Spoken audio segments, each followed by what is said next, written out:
আব্বু প্লিজ আমি ছাড়ো, আমি তোমার মেয়ে হই। ছি, এসব কি করছো? এগুলো মানুষ শুনলে কি বলবে? ছি, তোমার মা নেই, ভালো লাগে না, তাই তো করি তোকে। আর তোর নারিকেলগুলো যা বানিয়েছিস না, অনেক সুন্দর। আচ্ছা বাবা, আস্তে আস্তে। দাঁড়াও বন্ধুরা, ভিডিওর মজায় যাওয়ার আগে ভিডিওতে একটি লাইক দিয়ে চ্যানেলটি সাবস্ক্রাইব করে বেল আইকন অন করে রাখো, যাতে সবার আগে আমাদের ভিডিও তোমার কাছে চলে যায়। চলুন এবার গল্পে ফিরে আসি। ঘুম থেকে উঠে শুনি আম্মু পালিয়ে গেছেন। রাত থেকে আম্মুর খবর নেই। আব্বু পরে জানতে পেরেছেন আম্মুর খবর। আমাদের পাশের বাসায় একজন রাজমিস্ত্রি কাজ করত, তার সঙ্গে আম্মু পালিয়েছেন। আমি ক্লাস 7-এ পড়ি। এই বয়সে এই খবর শুনে কি রিয়্যাক্ট করব বুঝতে পারছি না। ভেতর থেকে নিভে গেলাম একদম। হৃৎপিণ্ড ধুকপুক করছে। বিছানা থেকে নামি, পা দুটো জমে গেছে, চলার শক্তি নেই।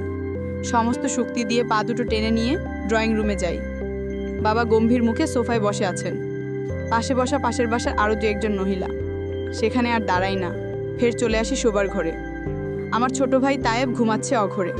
তার দিকে তাকিয়ে বুক ফেটে কান্না আসছে আমার। সে সবে 3-তে পড়ে, এখনও মায়ের আঁচলেই থাকে।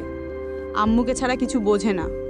ঘুম থেকে উঠে যখন শুনবে আম্মু আমাদেরকে রেখে পালিয়েছেন, তখন বেচারার কি অবস্থা হবে কে জানে। আমি বসে পড়ি তার মাথার কাছে। কান্না চলে আসে আমার। আমি ফুপিয়ে ফুপিয়ে কান্না করি।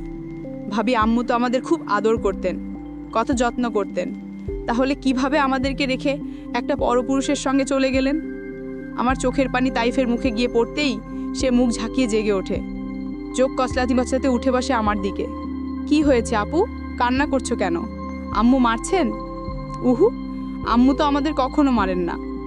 তাহলে বলো না, কাঁদছো কেন? স্কুলে যাইবা না? চোখ মুছে বললাম, মাথা ব্যথা করছে ভাই। মাথা ব্যথা করছে, মেডিসিন নিবা, কান্নার কি? দাঁড়াও, আমি আম্মুকে গিয়ে বলছি। তাই ভাই তুলে উঠে আম্মু আম্মু বলে আম্মুর ঘরের দিকে যায়। আমার আটকানো উচিত ছিল, কিন্তু আটকাতে মন চায়নি। তার পিছু পিছু গেলাম। সে মাকে না পেয়ে ড্রয়িং রুমে যায়। বাবাকে থম মেরে বসে থাকতে দেখে প্রশ্ন করে, আম্মু কই আব্বু? বাবা তাকে কাছে টেনে নেন। আমতা আমতা না করে সোজা সাপটা বলে ফেলেন, তোমার আম্মু আরেকজনের সঙ্গে পালিয়ে গেছে। পালিয়ে গেছে মানে কি আব্বু? তোমার আম্মু আরেকটা বিয়ে করবে, আর আসবে না। তায়েব ঘুরে আব্বুর দিকে তাকায়, আর আসবেন না? না। তায়েব যেন কথাটা বিশ্বাস করতে পারল না। উঠে এসে আমাকে জিজ্ঞাসা করলো, আম্মু কি সত্যি আসবেন না আপি?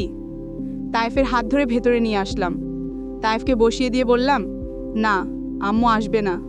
আমাদের একদম ভালোবাসেন না আম্মু। ভালোবাসলে আমাদেরকে রেখে চলে যেতেন না।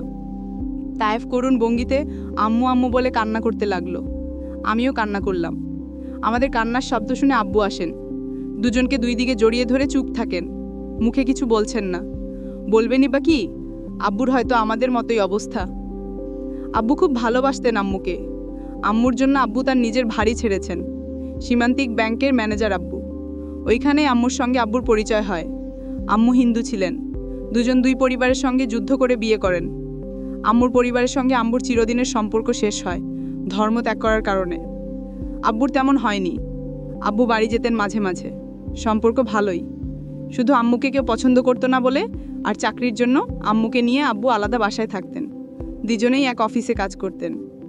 আম্মুর কোনো পরিবার না থাকায় আব্বু মাথায় করে রাখতেন আম্মুকে, সব কাজে সাহায্য করতেন। কখনো টু শব্দটিও বলতেন না। এতটা যত্নে রাখার পরেও কিভাবে আম্মু এটা করলেন? ব্যাংক ব্যালেন্সটা আম্মুর নামে করা আছে। আম্মু আমাদের ফেলে গিয়েছেন ঠিক, কিন্তু টাকা পয়সা সোনা কিছু নিতে ভোলেননি। আমার আপন দাদি নেই। বাবারা ছোট থাকতে আপন দাদি মারা গেছেন। সৎ দাদি আছেন। খবর শোনা মাত্রই দাদি, ফুপু, চাচারা ছুটে আসেন বাসায়। সবাই মিলে একজোট হন কেস করার জন্য।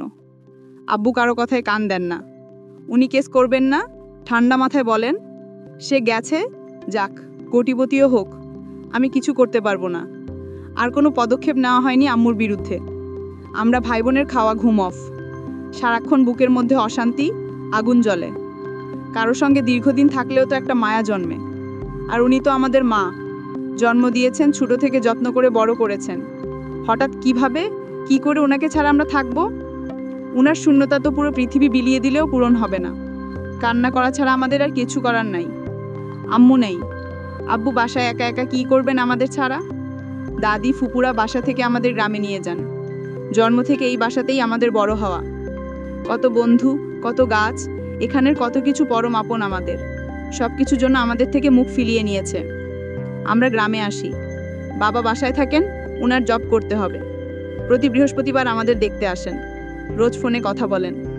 মা বিয়ে করে সুখে শান্তিতে আছেন, ভুলেও খোঁজ নেননি একবার। তায়েফ রাত জেগে কান্না করে, ঠিকমতো খায় না, রোগা হয়ে যাচ্ছে দিন দিন। ছোট থেকে বাসায় থাকা বলে বাড়ির কারোর সঙ্গে বন্ডিংও ভালো নেই। নানি খালা থাকলে যত্ন পাওয়া যেত একটু বেশি, মামা গন্ধ থাকতো তাদের গায়ে, আমাদের তেমনটা নেই। দুই ভাই বোন মিলেই যেন আমাদের জগৎ। যেদিকে তাকাই সেদিকে শুধু খালি আর খালি। আব্বু যেদিন আসেন, তায়েফ চুপটি করে আব্বুর বুকে শুয়ে থাকে। আমি মায়ের কথা মনে করতে করতে ঘুমিয়ে পড়ি।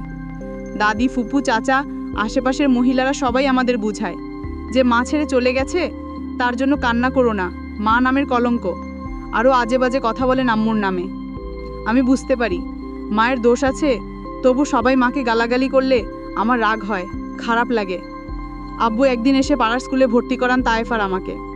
স্কুলে গিয়ে ধীরে ধীরে আমাদের বন্ধু হয়, বাড়িতেও মন বসে, খেলার সঙ্গী বাড়ে। আমরা আমাদের শোক কিছুটা কাটিয়ে উঠতে পারি। ব্যথা বাড়তে বাড়তে একসময় ভোঁতা হয়ে যায়, আমরাও তেমন হই। মাকে নিয়ম করে মনে পড়ে, কান্না আসে, তবু আগের মতো দুর্বল হই না। তায়েফও আগের থেকে হাসি খুশি থাকে। সে এমন থাকলে আমার ভালো লাগে।